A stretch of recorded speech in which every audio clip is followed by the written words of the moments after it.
Papa, en este momento vamos a hacer consideraciones finales a lo que es el estudio del derecho procesal penal.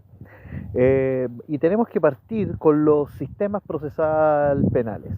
Esta pregunta, bueno, a algunos les puede extrañar, pero a otros no tanto. Es tan sencilla que incluso se les puede pasar a varios. A mí ya me ha pasado en las interrogaciones que he tenido para el grado.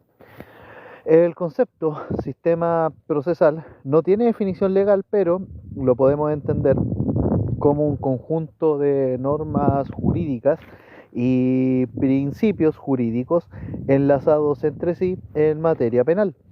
Es el conjunto de normas y principios jurídicos enlazados entre sí en materia penal.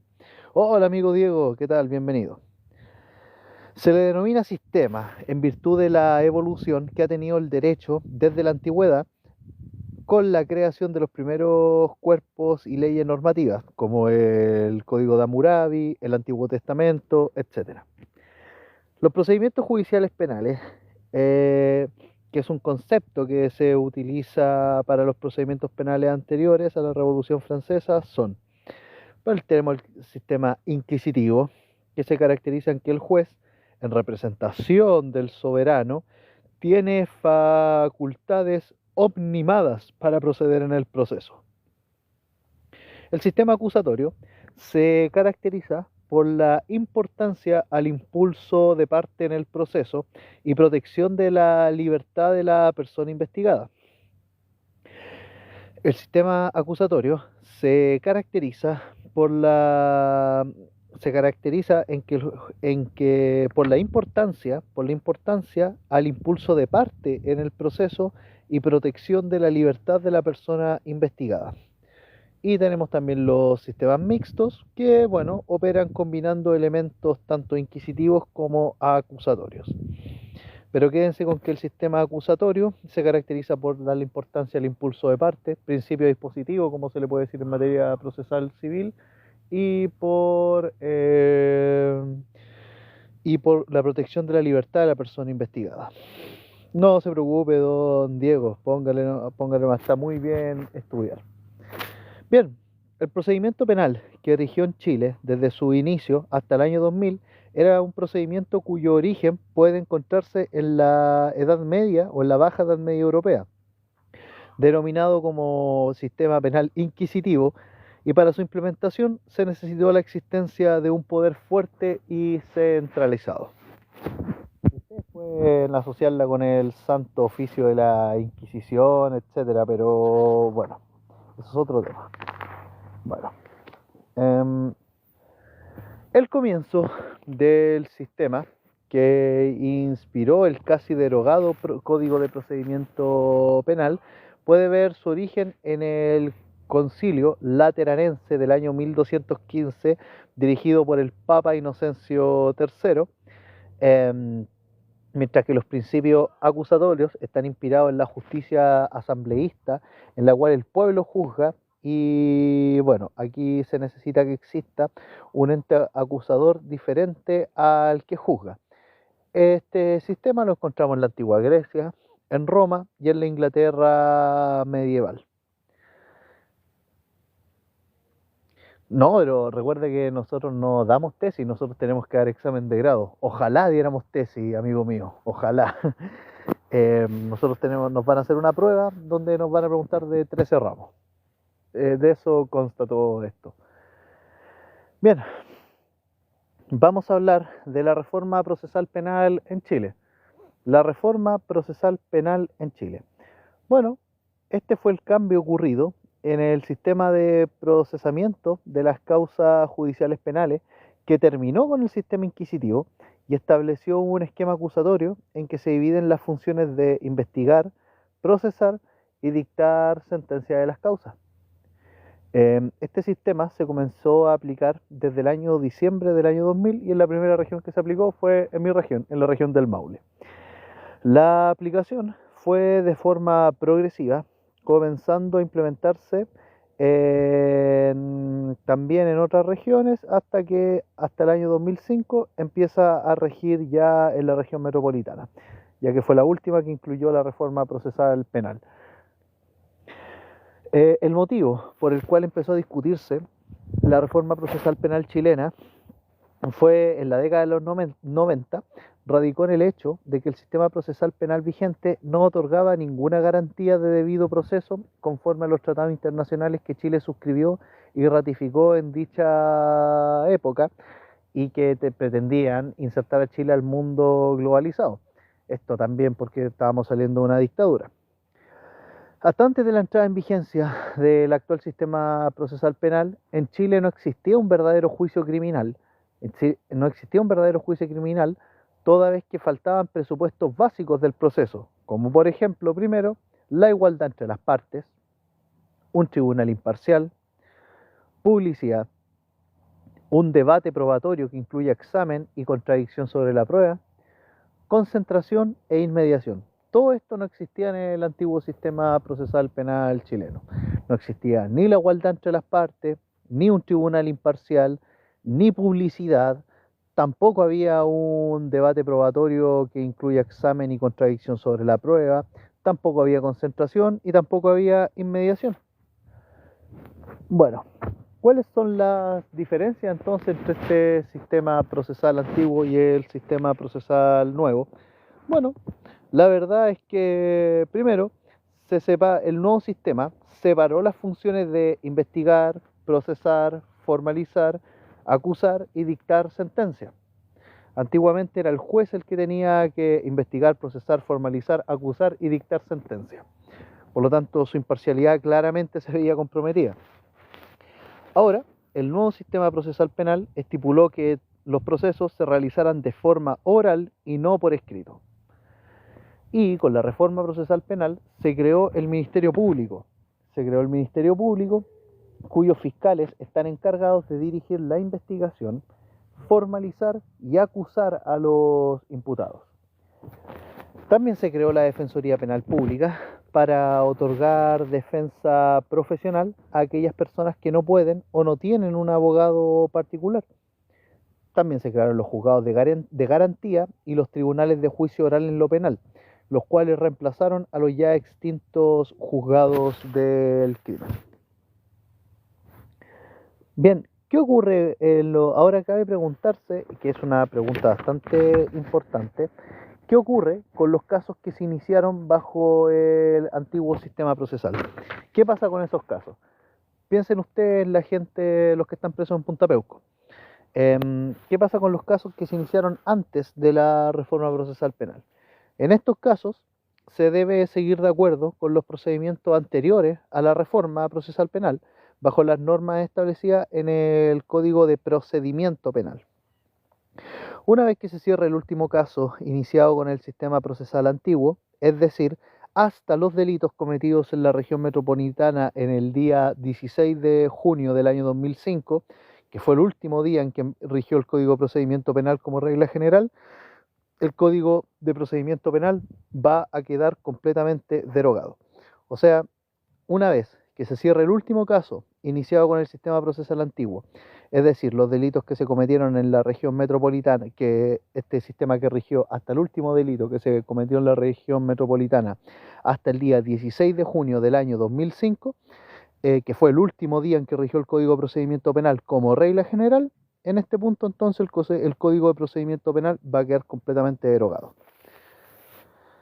Bien, vamos a hablar ahora del antiguo sistema procesal. Vamos a hablar del antiguo sistema procesal chileno. Que esta puede ser pregunta de examen de grado, pero es para que ustedes tengan conocimiento de la historia de nuestro proceso. Igual hay profesores que dicen que hablar de una nueva reforma procesal penal con algo que ya pasó hace 25 años es un poquito extraño, pero bueno. Bueno, en el antiguo sistema procesal penal chileno existían dos etapas. ¿Y cuáles eran estas dos etapas en el antiguo sistema procesal chileno? La etapa de sumario y la etapa de plenario. La etapa de sumario era aquella etapa en que más bien parecía un antejuicio que una etapa en la cual se ejercía la jurisdicción. En esta etapa, la etapa de sumario, que era de un carácter más administrativo que judicial, el juez del crimen recopilaba los antecedentes para procesar y luego acusar al imputado. Y en esta etapa existía existió, mejor dicho, hasta el año 1989, el secreto total de la información recopilada incluso para el imputado. En la etapa de sumario hasta el año 1989 no había publicidad. No había publicidad de los juicios orales, a diferencia de lo que pasa hoy día, porque había un secreto total de la información recopilada, incluso para el imputado. También, ya fuera de esta etapa de sumario, tenemos la etapa de plenario. ¿Y en qué consistía la etapa de plenario? Era aquella etapa que correspondía al juicio propiamente tal, en la cual existía un orden consecutivo, legal y una discusión. La etapa de plenario era aquella etapa que correspondía al juicio propiamente tal, y en la cual existía un orden consecutivo, legal y discusión. Esta etapa comenzaba con la acusación realizada de oficio por el juez del crimen, contestación a la acusación realizada por el acusado, la recepción de la causa prueba, la rendición de la prueba, observaciones a la prueba, medida para mejor resolver y la dictación de la correspondiente sentencia definitiva. El problema del antiguo sistema procesal penal chileno es que radicaba en el hecho de que, en la práctica, se demostraba empíricamente que las sentencias definitivas eran pronunciadas sobre la base de la etapa sumaria, convirtiendo la etapa de plenario en un mero trámite, siendo que dicha etapa era considerada como el verdadero juicio criminal. Y aparte añadir que en el antiguo sistema procesal penal este se regía principalmente por los siguientes principios, que son el principio inquisitivo, y el principio inquisitivo implicaba que en tan solo un órgano del Estado recaían todas las funciones de la persecución penal, es decir, la investigación, la acusación y el juzgamiento, siendo este órgano el juzgado del crimen. Otro principio que regía al antiguo proceso penal era la oficialidad. ¿En qué contaba la oficialidad? El juez del crimen realizaba sus funciones por iniciativa propia, sin ser requerido previamente por las partes. Otro principio de este antiguo sistema procesal era el principio de secreto, ya que en la primera etapa del procedimiento penal antiguo, la etapa de sumario, existía un secreto absoluto incluso para el imputado, siendo la excepción la posibilidad de que éste y las demás partes tuvieran acceso a la información durante la etapa de sumario. Esta situación cambió, aunque ligeramente, el año 1989, cuando el Código de Procedimiento Penal tuvo una reforma, incluyendo la posibilidad de que el imputado conozca la investigación sumaria. Otro principio que regía el antiguo sistema procesal penal inquisitivo era el principio de la mediación, siempre que el principio de la mediación señalaba que siempre entre el juez y las partes existía un tercero que intervenía, no existiendo un real contacto entre el juez y las partes. Entonces, ojo con este principio de la mediación, que era importante en el antiguo sistema procesal penal, es que siempre entre el juez y las partes existía un tercero que intervenía y no había un real contacto entre el juez y las partes. Era bastante poco garantista el sistema antiguo, hay que señalarlo. Otro principio que existía en el antiguo sistema procesal penal era el principio de la escrituración. ¿Y en qué constaba el principio de la escrituración? En que todas las actuaciones, incluyendo las orales, eran protocolizadas y manifestadas de forma escrita. No había oralidad en el antiguo sistema procesal penal. Y otro principio que regía el antiguo sistema procesal era el de orden consecutivo legal y orden consecutivo discrecional. Aquí el orden consecutivo legal implicaba que el procedimiento se debía regir de las formas que estaban determinadas por la ley, mientras que el orden consecutivo discrecional implicaba que el procedimiento sería llevado a cabo bajo el orden que el juez estime.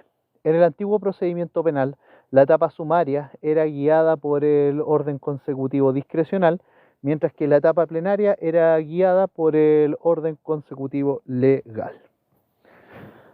Bien,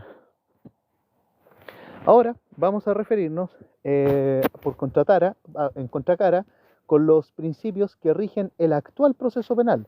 Principios que rigen el actual proceso penal y que ustedes lo pueden encontrar en los primeros artículos del Código Procesal Penal.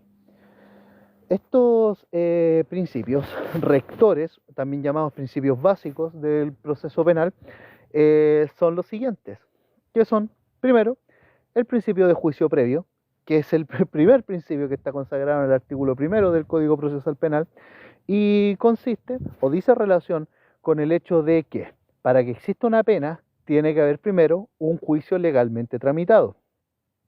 Este principio además consagra el derecho a que todas las personas gocen de un juicio previo, oral y público, desarrollado de conformidad a las normas contenidas en el Código Procesal Penal. Tenemos también el principio de única persecución, y el principio de única persecución, que también está consagrado en los primeros artículos, consta o más bien se asocia con el principio del non bis in idem, que implica que si una persona ya fue objeto de un juicio o proceso penal y existe una sentencia, ya no podrá ser juzgado nuevamente por el mismo hecho. Tenemos otro principio, que es el principio del juez natural, y que está consagrado tanto en el artículo 19, numeral 3 de nuestra Constitución, como también en el artículo 2 del Código Procesal Penal, y hace referencia a que un tribunal debe estar establecido legalmente antes de la comisión de un hecho ilícito, y ojo, y que nadie puede ser juzgado por comisiones especiales o comisiones ad hoc.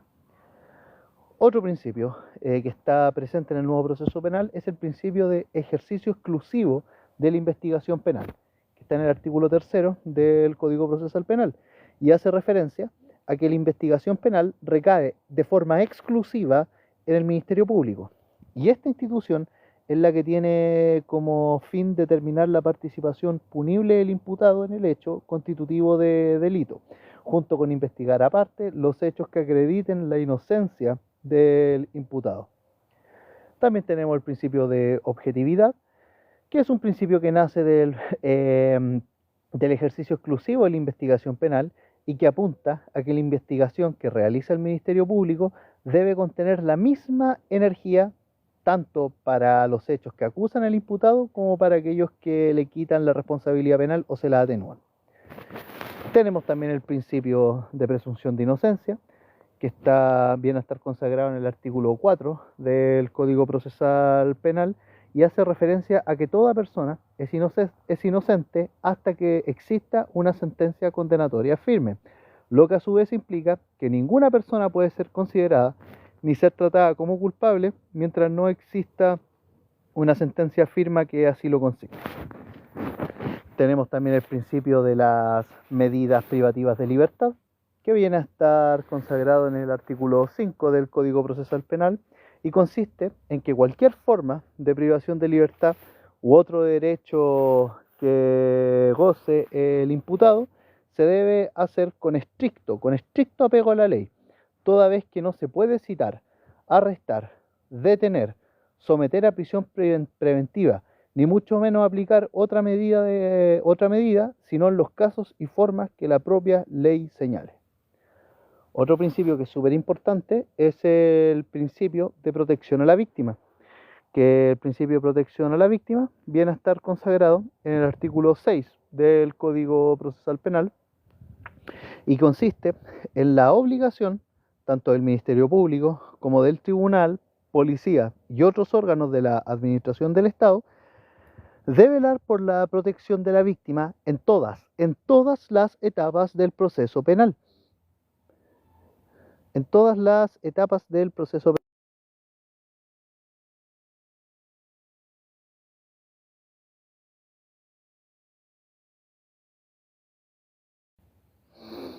En todas las etapas del proceso penal. ¿Y esto quiere decir? Porque todas estas instituciones pueden decretar a favor de la víctima una serie de medidas enfocadas en protegerla. También implica el deber de las policías y otros órganos auxiliares de otorgar un trato acorde a la condición de víctima, procurando facilitar al máximo su participación en el proceso. Este principio, desde luego, es una evolución con respecto al antiguo sistema procesal penal, ya que en dicho procedimiento a la víctima no se le consideraba parte del proceso penal. Ojo, antiguamente no se le consideraba, sino era objeto del juicio, nada más que eso. Por lo tanto, no se le permitía intervenir en el procedimiento. Vamos con el principio de la defensa, que viene a estar consagrado en el artículo 8 del Código Procesal Penal y hace referencia al derecho que tiene el imputado de ser defendido por un letrado desde la primera actuación del procedimiento dirigido en su contra, y también involucra el derecho irrenunciable que goza el imputado, que no tiene un abogado, a que el Estado le proporcione uno, y también de que pueda formular tanto sus planteamientos y alegaciones que considere oportuno, salvo las propias excepciones que establece la ley.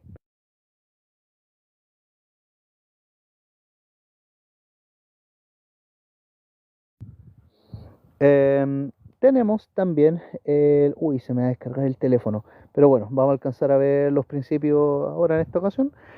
Bueno, tenemos también el principio de autorización judicial previa, que está consagrado en el artículo 9 del Código Procesal Penal y que implica que toda actuación del procedimiento que prive, restrinja o perturbe al imputado o a un tercero del ejercicio de sus derechos que la Constitución le asegura, el fiscal requerirá de una autorización judicial previa para restringirle sus derechos. Tenemos ahora tal vez los principios más importantes, que es el principio de la oralidad, que es completamente contrario a lo que era el antiguo sistema procesal. El principio de la oralidad, hace referencia a la forma principal mediante la cual interacciona el órgano juzgador con las partes en juicio. El órgano juzgador interactúa principalmente con las partes mediante audiencias presenciales y orales. Este principio está ligado con el principio de juicio previo y publicidad, ya que, gracias a la audiencia, los procedimientos penales se realizan de forma oral, concentrada, sin delegaciones de labores y de forma pública, con la presencia de todas las partes y público que desde luego desee estar presente en una audiencia penal. Que ojo, ustedes pueden ir con su carnet a un juzgado de garantía o un juzgado de juicio oral en lo penal y lo pueden dejar entrar, a menos que, claro, la víctima solicite que no pase nada. Relativo al principio de la publicidad, el principio de la publicidad hace referencia a que las actuaciones en el proceso penal son públicas. La excepción a la regla anterior radica en que la propia ley puede señalar lo contrario o el tribunal estime necesario de que las actuaciones sean reservadas. Este principio es una evolución del sistema antiguo, ya que las actuaciones antiguamente eran secretas, al grado tal que el propio defensor del imputado podría no tener conocimiento de qué se le estaba acusando al imputado. La determinación de que una o ciertas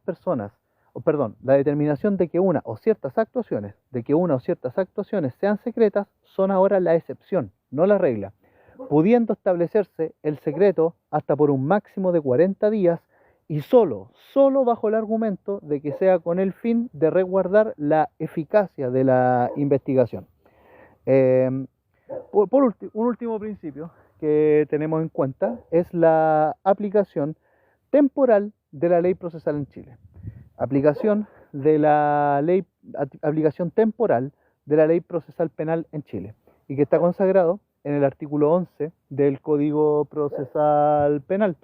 Y este principio viene a establecer que, o hace referencia, mejor dicho, al hecho de que las leyes procesales penales serán aplicables a los procedimientos ya iniciados, salvo cuando a juicio del tribunal la ley anterior contenga disposiciones que sean más favorables al imputado. Ojo con eso. Bien, vamos ahora a hablar, ya para finalizar este pequeño live, de los efectos del principio de presunción de inocencia. Este principio jurídico trae como consecuencia una serie de efectos en favor del imputado, y estos efectos son de que se eliminan todas las formas de prejuzgamiento judicial que impliquen detrimentos provisionales sobre la figura del imputado.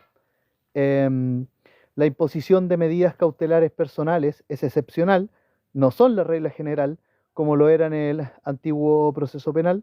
Seguramente los tatas les decían antiguamente que antiguamente se detenía para investigar, ahora no. Las medidas cautelares personales deben ser decretadas judicialmente bajo determinadas circunstancias y siempre interpretadas de forma restrictivas, y la carga probatoria recae principalmente en el fiscal. El imputado no debe probar su inocencia porque ésta se presume. Es el fiscal quien debe probar que el imputado es culpable. Bien, a ver ya chicos, me queda 2% de batería y creo que podemos alcanzamos a referirnos al efecto de las sentencias penales extranjeras y su efecto en Chile. Según el artículo 13 del Código Procesal Penal, en Chile las sentencias penales extranjeras sí tienen valor y por lo tanto nadie puede ser juzgado ni sancionado por un delito por el cual ya fue condenado o absuelto por una sentencia firme en un país extranjero. La excepción a la regla anterior radica en el hecho de que el juzgamiento que se hizo en el país extranjero se realizó con dos fines: o sustraer al individuo de su responsabilidad penal, o que en el juzgamiento en país extranjero se hayan transgredido las normas al debido proceso. Y aquí, ojo, lo tiene que solicitar el imputado. En este caso, la pena del sujeto que hubiera cumplido en el país extranjero se le imputa a la que debe cumplir en Chile si es que vuelve a ser condenado. La ejecución de sentencias penales extranjeras se tramita conforme a lo señalado en los tratados internacionales vigentes que Chile haya suscrito con los países extranjeros. Bueno chicos, creo que tengo que dejarlo hasta aquí de momento. Vamos a cargar el teléfono y vamos a continuar con otras consideraciones finales respecto al Código Procesal Penal. Saludos y bendiciones.